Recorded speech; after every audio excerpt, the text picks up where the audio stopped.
Hi hello అందరికీ నమస్కారం. Welcome to Pushyami talks. ఈరోజు మేమైతే తమిళనాడులో ఉన్నటువంటి ఏకాంబరేశ్వర స్వామి టెంపుల్కి అయితే బయలుదేరాము. తెల్లవారుజామున 5 గంటలకైతే బయలుదేరామండి. మంచు అయితే అలా పడుతూనే ఉంది.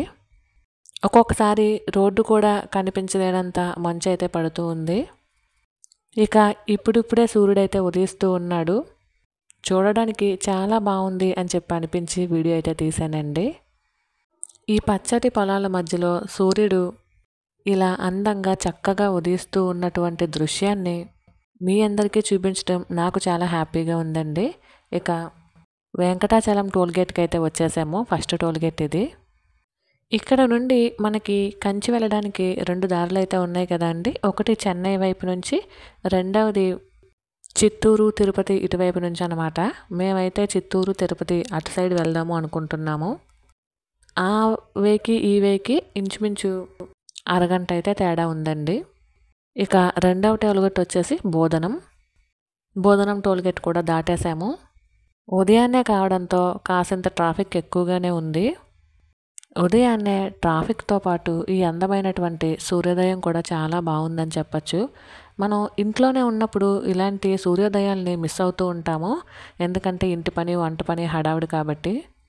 ఇక ఇంకొక బ్రిడ్జ్ ఏదో వేస్తున్నారండి ఇక్కడ. తిరుమలకి వెళ్ళే బ్రిడ్జ్ అయితే కంప్లీట్ అయిపోయింది. మళ్ళీ ఇది వేరొక బ్రిడ్జ్ అనుకుంటా, కొత్తగా కడుతున్నట్టున్నారు. శివరాత్రి కావడంతో చుట్టుపక్కల శివాలయాలన్నీ కలకల్లాడుతూ ఉన్నాయి. ఇక తిరుమలకి వెళ్ళేటటువంటి బ్రిడ్జ్ అయితే కంప్లీట్ అయిపోయింది అని చెప్పేసి అన్నాను కదా. ఆ బ్రిడ్జ్ మీద మా ప్రయాణం అయితే కొనసాగుతుందండి. దగ్గర కాళహస్తి వరకు అయితే వచ్చేసాము. కాళహస్తి లోపలికైతే అంటే టెంపుల్ దగ్గరికి అయితే వెళ్ళట్లేదు. ఓన్లీ రోడ్డు మీద నుంచే మనకి శివపార్వతుల విగ్రహాలు కనిపిస్తూ ఉంటాయి కదా కొండ మీద. అలానే టెంపుల్కి సంబంధించినటువంటి గోపురం కూడా కనిపిస్తూ ఉంటుంది కదండి. ఇక్కడ నుంచే దర్శనం చేసుకుని నమస్కారం తెలుపుకొని బయలుదేరుతున్నాము. మీకు కనిపిస్తుందా అండి గోపురము? దానిపైన శివపార్వతుల స్టాట్యూ ఒకటి కనిపిస్తుందా? శివరాత్రి కాబట్టి కాళహస్తి కూడా చాలా రద్దీగా ఉంటుందండి. ఇంతలోనే ఇంకొక టోల్గేట్ వచ్చిందండి. ఇది ఇంకా ఓపెన్ అయితే చేయలేదండి. తిరుపతికి వెళ్ళే హైవే మీద అయితే ఉంది.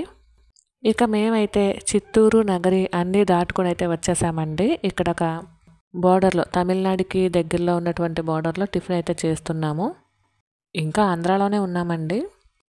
ఇక్కడ 2 ఇడ్లీ వచ్చేసి 30 రూపాయలండి కాస్ట్ అయితేనే. కానీ ఇడ్లీ అయితే మాత్రం గట్టిగానే ఉందని చెప్తాను. ఇడ్లీ అయితే అసలు ఏం బాగాలేదనే చెప్తానండి. సాంబార్ బాగుంది, అలానే పుదీనా చట్నీ బాగుందండి. మిగిలిన 2 చట్నీలు కూడా ఏం బాగాలేదు. ఇలాంటప్పుడే ఇంట్లో వేసుకున్నటువంటి ఇడ్లీలకి విలువ తెలుస్తుంది కదా. ఇక బయటకు వస్తే అంతేలేండి, ఫుడ్డు ఓకే అన్నట్టే ఉంటుంది.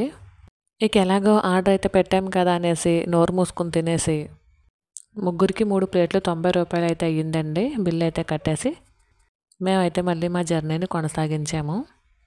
ఈ పుదీనా చట్నీ అయితే చాలా బాగుందండి. అలానే సాంబార్ కూడా బాగుంది.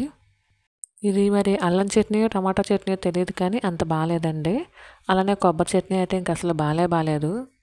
ఇంకా బయటకు వస్తే ఫుడ్ ఎలా ఉంటుందో చెప్పనవసరం లేదు కదండి.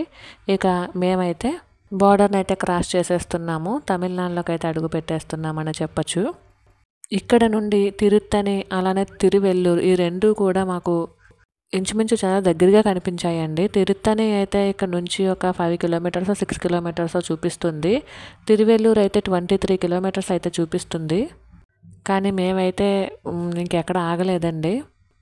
ఎందుకంటే మేము వెళ్ళాల్సింది కంచి ఏకాంబరేశ్వర స్వామి టెంపుల్కి కాబట్టి ముందు అక్కడికే వెళ్దాము అనుకుంటున్నాము. ఆ స్వామి దర్శనం అయిన తర్వాత టైం ఉంటే అప్పుడు మిగిలినవి ఏమైనా ఉంటే చూద్దాము అని చెప్పేసి అనుకుంటున్నాము. ఆల్రెడీ మేము తిరుత్తని చూసాము, తిరువెల్లూరు అయితే వెళ్ళలేదు. ఆల్మోస్ట్ కంచి దగ్గరలోకి అయితే వచ్చేసామండి. ఇక ఇక్కడ నుండి కొంత దూరం అయితే వెళ్తే మనకి కంచి అయితే వచ్చేస్తుంది. కంచిలోకి అయితే ఎంటర్ అయిపోయాము. కంచిలో అడుగడుగున ఆలయాలే కనిపిస్తూ ఉంటాయి. ముఖ్యంగా కంచిలో విష్ణు కంచి, శివ కంచి అని చెప్పేసి 2 ఉంటాయి కదా. శివకంచిలో వచ్చేసి ఏకాంబరేశ్వర స్వామి టెంపుల్, అలానే కంచి కామాక్షి అమ్మవారి టెంపుల్ ఉంటుంది. విష్ణు కంచిలో వచ్చేసి వరదరాజస్వామిని అంటే అత్తి వరదరాజస్వామిని అంటారు కదా, ఆ టెంపుల్ అయితే ఉంటుంది. ఇటు సైడే రైట్ సైడ్కి వెళ్ళాలండి. కానీ అక్కడ ఏదో మీటింగ్ జరుగుతుంది అనేసి ముందుకు వెళ్ళి లెఫ్ట్ తీసుకోమన్నారు. ఇక మేమైతే వచ్చేసామండి ఏకాంబరేశ్వర స్వామి టెంపుల్కి. కార్ పార్కింగ్ అయితే ఇక్కడే ఉంది. ఇక్కడ పార్కింగ్ అయితే ఫ్రీయేనండి.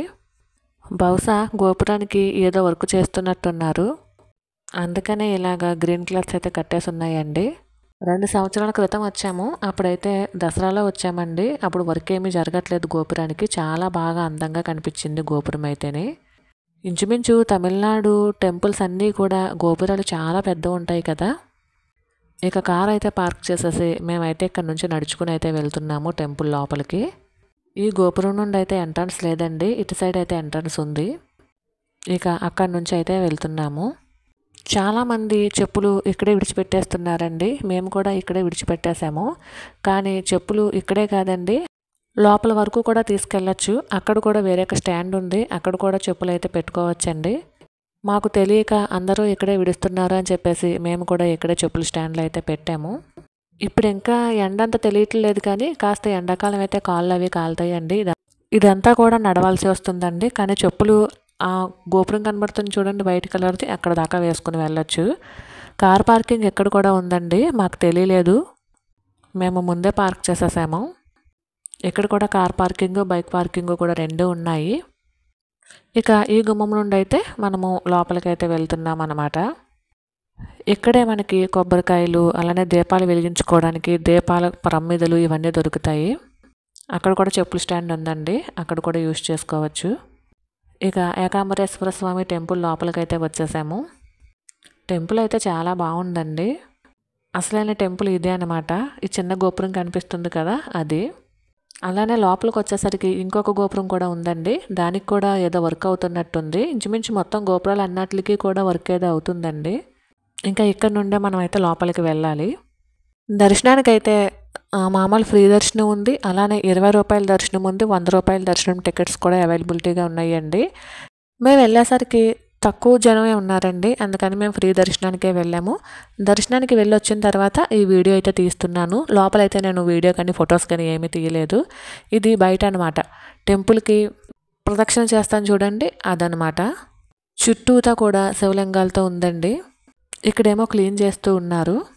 ఈ స్తంభాలు, అలానే ముగ్గులు. ఇక తమిళనాడు టెంపుల్స్ యొక్క శిల్ప కళల గురించి చెప్పనవసరం లేదు కదండి.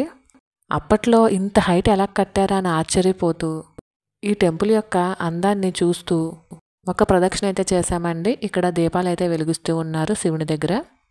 అలానే టెంపుల్ చుట్టూతో ప్రదక్షిణ అయిన తర్వాత ఇక్కడ కూడా దీపాలు వెలిగిస్తూ ఉన్నారండి. ఇక ఇదైతే కోనేరు, చాలా బాగుందండి, చాలా ప్రశాంతంగా ఉందండి టెంపుల్ అయితేనే.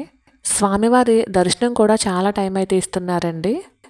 మనం ఒక 10-15 నిమిషాలు స్వామివారిని అలా చక్కగా చూస్తూ ఉండొచ్చు.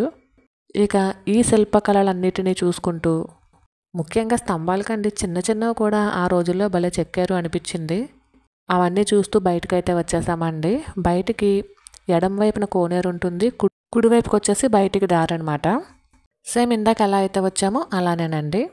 మధ్యలో నందీశ్వర స్వామి ఉంటారు, అక్కడ కూడా చాలామంది దీపాలు అయితే పెట్టుకుంటున్నారు. ఇంకా ఇది వచ్చేసి బయటకు వచ్చేసిన తర్వాత ఎక్కువగా ఇక్కడికి ఇంగ్లీష్ వాళ్ళు ఎక్కువ వస్తున్నారండి. చాలామంది కనిపించారు. వాళ్ళు ప్రతి గోడ, ప్రతి స్తంభము చూస్తూ ఉన్నారనమాట.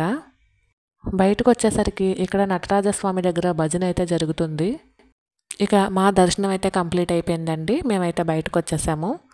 ఇక కంచి అంటేనే చీరలు కదండి. మనం కార్ పార్కింగ్ చేసిన దగ్గర నుంచి ఎవరో ఒకళ్ళు దగ్గరికి రావటం, మా షాప్కి రండి చీరలు అవి చూసి వెళ్ళండి, నచ్చితేనే కొనుక్కోండి అని చెప్పేసి ఎవరో ఒకళ్ళు వస్తూనే ఉన్నారండి. 500 కానించి కూడా కంచిపట్టు చీరలు అయితే అవైలబిలిటీగా ఉన్నాయి అని చెప్పేసి చాలామంది అయితే వస్తూ ఉన్నారు. ఇక మేమైతే చీరలు కట్ట ఏమీ చూడలేదు, కానీ స్వామివారిని దర్శనం చేసుకుని బయటకైతే వచ్చేసాము. బయట రకరకాల షాప్స్ కూడా ఉన్నాయండి.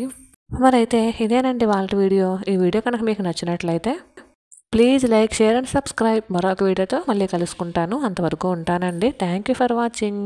బాయ్.